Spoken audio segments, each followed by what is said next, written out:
பரிசுத்த வேதாகமம் பழைய ஏற்பாடு ஏசாயா தீர்க்க தரிசன புஸ்தகம் 25ஆம் அதிகாரம்.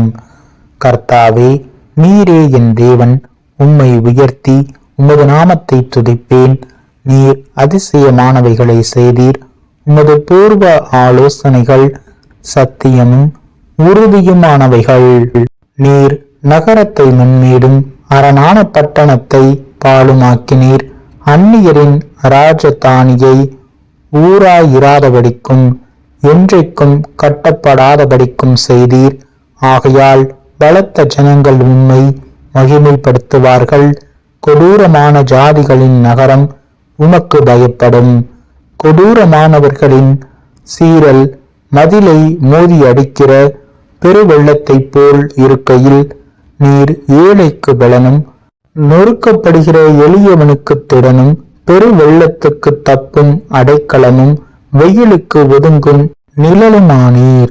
வறட்சியான இடத்தின் காங்கை மேகத்தினால் தணிவது போல் அந்நியரின் மும்முரத்தை தணிய பண்ணுவீர்.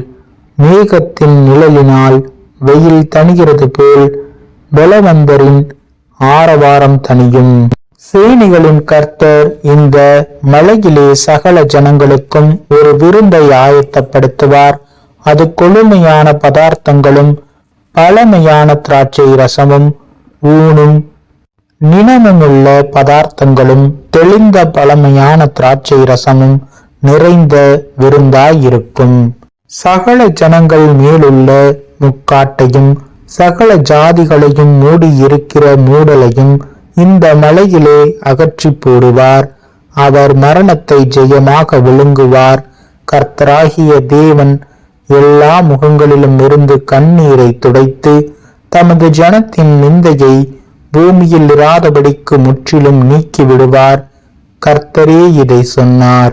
அக்காலத்திலே, இதோ, இவரே நம்முடைய தேவன், இவருக்காக காத்திருந்தோம், இவர் நம்மை இரட்சிப்பார், இவரே கர்த்தர், இவருக்காக காத்திருந்தோம், இவருடைய இரட்சிப்பினால் களி கூர்ந்து மகிழ்வோம் என்று சொல்லப்படும்.